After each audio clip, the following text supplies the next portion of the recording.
Aleykümselam və rəhmətullahi və bərəkətuhu. Bildiyim odur ki, qadağan olan vaxtlar fərz namazlarına aid deyil. Əgər bir şəxs digər namazın vaxtı çatana qədər o namazdan bir rəkat əda edə bilərsə, yəni rüküyə gedə bilərsə, bəzi hədislərdə səcdəyə gedə bilərsə, həmən ki, namaza çatmış sayılır. Hətta 4 rəkatlıq namazın 1 rəkatını əda etsə belə.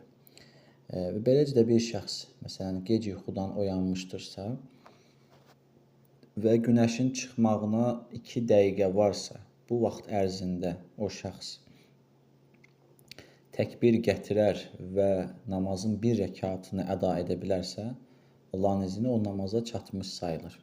Və bundan sonra zikirlər edə bilər və sonra da fəcr namazının sünnətini qıla bilər. Əgər qadağan olunmuş vaxtda sünnə namazı tuş gəlirsə, sünnə namazına vaxtı ilə üst-üstə düşürsə, bu zaman sünnə namazı qılınmır, saxlanılır və günəş çıxdıqdan sonra qılınır. Və beləcə də digər vaxtlara aiddir. Əgər fərz namaz qılınmamışdırsa, yəni qadağan olunmuş vaxtlar fərz namaza aid deyil.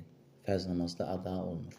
Və digər ibadətlərə gəldikdə isə onlara icra problem deyil. Zikirlərin olunmasıdır, Quranın oxunmasıdır və bu şəkildə problem deyil. Sadəcə bir də sünnə namazının kərahiyyət vaxtında qılınmağı icazə olan vaxtlardan biri də tavaf.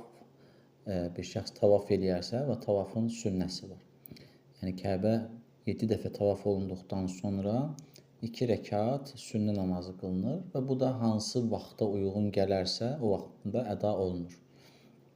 Ola bilsin ki, kərahiyyət vaxtına düşsün. Hədislərdə bildirilir ki, yəni maneçilik törədilməsin. Amma digər sünnələrə gəldikdə isə, məsələn, fəcrin sünnəsidir və yaxud da ki, duha namazıdır və bunun kimi digər sünnələr bu zaman kərahiyyət vaxtı qılınmır, saxlanılır. Yenə də düşün, Allah bilir. Selamun aleyküm və rəhmətullah.